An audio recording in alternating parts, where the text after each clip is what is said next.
What is up, you guys? Welcome back to my channel. Today I'm going to be reviewing the new Marc Jacobs Shameless Youthful Look 24-Hour Foundation with SPF 25. This is just a little pamphlet. I have all of the foundation shades back here with me.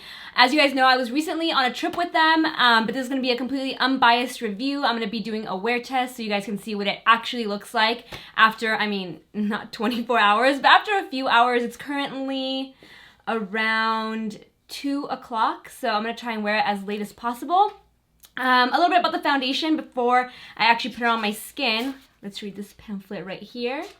It says it is a youthful look. Oh, that's the name of the foundation. It's a self-setting finish, invisible SPF innovation. Okay, there was more information on the back. So the SPF is flashback free, first to market encapsulated SPF. Innovation is camera friendly. Coverage you'll covet, medium buildable coverage with a natural self-setting finish and a luxe long wear. It's 24-hour wearing. Not that I would recommend you ever wear a foundation for 24 hours, but just in case you want to wear this sucker for 24 hours, it claims to stay on your face for that long. I have played with the foundation quite a bit. I wore it in New York, I think 2 different times. One time during the day and another time for a dinner. And my skin when I was in New York was pretty normal because I expected my skin to get really dry just from traveling and the cold weather in New York. So I prepped my skin really well when I was in New York, and I'm gonna do the same today because my skin now that I'm not traveling is pretty much normal. I do get oily in the T-zone, a little dry in this area. I'm going to show you guys what I used so you know what I have on my skin along with the foundation. The moisturizer I've been using lately underneath all of my foundations is this Clinique Moisture Surge 72-Hour Auto Replenishing Hydrator. I just started using this one because I feel like sometimes my Lala whipped cream wouldn't mix well with other foundations because it is an oil base. This one is a water base, but it absorbs really fast. It doesn't leave any sort of residue on the skin. And for my eye cream, I used the Belief Peat Miracle Revital Eye Cream. And for my primer, I'm going to be using the Smashbox Photo Finish Primerizer. I feel like this primer just goes with every foundation. It won't affect the wear of it. So this is a safe bet if you never know what primer to go with. It doesn't necessarily smooth your skin out or help with texture. It just really helps with hydration. So I'm going to go ahead and apply this so it can soak into my skin before I apply the foundation. I'm just jumping straight into it today, you guys, because Kyle just went to Costco and he's about to walk to that door any moment and be like, can you help put the groceries away? So I'm trying to at least put the foundation on before he gets here. Another foundation that I would best compare this to, just to give you guys a reference, is that new NARS foundation, the Longwear Radiant Creamy, no, that's the concealer. Longwear Radiant All Day something foundation. It has a pretty similar technology or a finish where it goes on kind of dewy, it goes on really easily, and then it sets itself. The NARS one does that really well, and that's kind of what this does, because I noticed that you have to work with it pretty quickly once it's on your skin because it starts to set itself and then it doesn't really move. And if you try and move the areas that have already set, it starts to get a little textured. So just work with this quickly. I do currently have a spray tan on, so matching myself has been kind of interesting. I haven't been my natural color for about 2.5 weeks now, but the 3 colors that I think fall along my range from natural skin tone to with a spray tan would be shades 270, 360, 370, and 3. These are the 4, and you can see they're pretty close to my skin tone. This spray tan just throws me off. So I think what I'm going to do is use my base color, or what I think I would be naturally, which is shade 270. And I'm going to mix in a little bit of 360, which is what I think I was doing in New York, to give a little bit of that golden undertone to match the rest of my body. I look like a Christmas tree. What's going on? Much better. Let me show you guys all the other, or the entire shade range. Don't put lotion on your hands and then try and pick up something that's really heavy. So here is the full shade range, and if you guys can see the numbers, there's either a Y or an R in front of each of the foundation shades, and that is because they made it really easy to figure out what the undertone is in each foundation. So a Y represents yellow golden undertones, and an R represents rosy, pink, and cool undertones. But now that I've said everything, I think I could possibly say, oh, how much is this foundation gonna retail for? That is the big question, right? But I'm pretty sure it's going to retail for $46.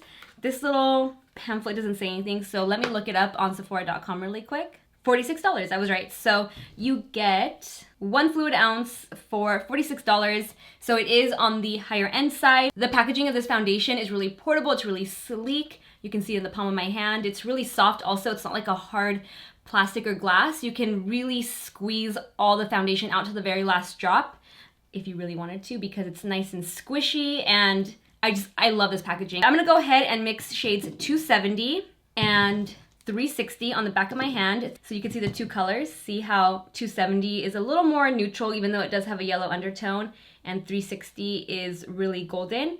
I'm gonna mix them together with a paddle brush. I've been loving applying all of my foundations with a paddle brush first and then blending them out with my Ofra sponge. It just gives me a really nice, even, smooth application. So I'm gonna go ahead and just start feathering it onto the skin like this. It's a really good match. Got it in the first try. But work fairly quickly because you don't want it to set and then not be able to further blend it out. Here is one side of my face with the foundation and then the other side without any foundation. It is a medium coverage, buildable, but it does a really good job at just giving the illusion of a really flawless, even finish. You don't need a lot. I definitely wouldn't build this to a full coverage because it does dry down matte, so I feel like if you use too much of this foundation, it can cake up, but a nice, thin, even layer is more than enough to give you a really nice finish. So before this side dries and then I can't blend out this half of my face, I'm gonna go ahead and apply the rest of the foundation to the other side. Okay, now this is my entire face covered in the foundation. You can definitely tell it dried down matte. There's still a slight sheen to the skin, but when I look at my skin up close, you can tell that it has dried down. I wouldn't try and further blend it out after this because, again, it just doesn't blend out as nicely as other foundations because it does have that technology where it sets itself. So if you're like a kabuki brush kind of person and you like to buff your foundation in, I probably wouldn't recommend that technique for this foundation because I can just see it start to get textured if certain areas dry before other areas, and then as you're doing the buffing, it would just get clumpy and textured. I could just see that happening. So I would say a beauty blender and a paddle brush would be your best way to apply this foundation. I'm not going to use as much powder as I normally use because it does claim to set itself, but I still want to do the rest of my makeup the way I normally would just to give the foundation a fair review. So I'm going to go in with my concealer next. I'm going to be using the NARS Radiant Creamy Concealer in the shade Custard. And then we're gonna lightly set the entire face with the Cover FX Perfect Setting Powder and a Smashbox angled powder brush. Just really, really lightly, not a lot of powder. And then really quickly, I'm just running through the rest of my makeup so you guys know what I have on. I'm gonna be using the Laura Mercier bronzer in shade 02. This is the Matte Radiance Baked Bronzer to bronze up my skin. It matches really well when I have a spray tan on.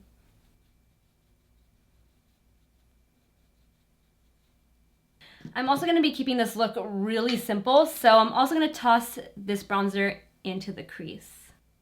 Also apply this to the lower lash line. Grab a smaller brush if you can. I'm just going to use this large brush. And then with that same bronzer brush, I'm going to lightly sweep MAC's Oh Darling highlighter onto the high points of the face, so just like this. I'm going to add a little bit of blush also. I'm going to be using my Flesh and Fantasy Air Blush by Marc Jacobs. This one is a new one that also broke. I don't know what I do to these. Maybe they're just really fragile, but this color is my absolute favorite, so I'm still gonna use my broken one. And then I'm gonna apply my Dior Universal Brow Styler, or Brow Styler in Universal Brown, Marc Jacobs Velvet Noir Mascara, and lip balm before starting this wear test. So take one last good final look at the foundation right now, because next time you see me, it'll be a few hours into wearing it. And then at the very end of the day, I'm gonna check in with you guys to give you my final thoughts and overall review of the foundation. So I will see you in a bit. While I'm in natural sunlight, I thought I would show you guys what the foundation looks like. You can check it out right here. No oil has broken through on the T-zone. I'm still pretty matte. It's been about 2 hours now. It's like 4 o'clock. What on earth are you? Is there a reason for this? You didn't even poo.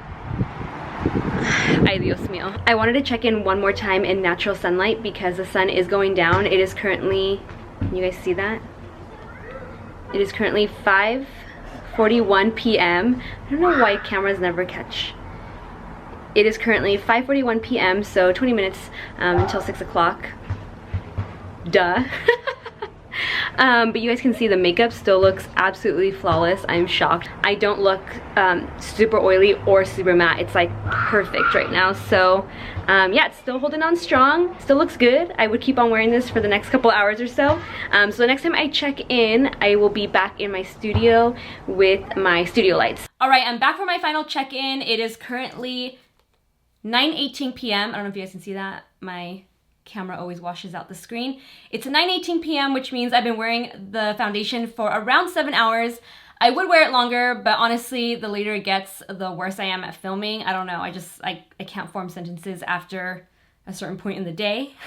So I'm gonna end it here, and the foundation still looks incredible. I've obviously gotten a little oily in the T-zone where I normally get oily, but not to an extreme like I do with other hydrating or really dewy foundations. I decided to eat a soup that was kind of messy before filming this, so a lot of the foundation came off around my chin because I forgot that I was wearing makeup and kind of like aggressively wiped the chin area. I normally don't wear makeup when I'm just here at home, so I tend to kind of forget when I'm doing a wear test, and I'm not as careful as I normally would be. So a lot of the foundation came off around the chin area, but aside from that, it's stayed put on my face just by lightly powdering it down with the Cover FX Perfect Setting Powder. See what I mean about the later that I filmed the words. Anyway, long story short, here are my final thoughts on this foundation. Who is this foundation good for? I think this foundation is good for those of you who are normal to oily because it does set itself. It's a matte finish. I haven't gotten really oily throughout the day. It seems to have stayed put on the skin. It doesn't slide around or separate. So it's good if you're normal to oily. Who is it not good for? I would say it's not good for someone who is extremely dry and flaky and has textured skin, because this matte finish, or this self-setting matte finish, I feel like is gonna cling to those dry areas, and you're not gonna like the finish because it's not gonna go on the skin really smooth. Best way to apply it, I would definitely say a paddle brush or a sponge. If you do wanna use a kabuki brush, I would work with it really quickly and not continue buffing once it's set because it's not gonna wanna move.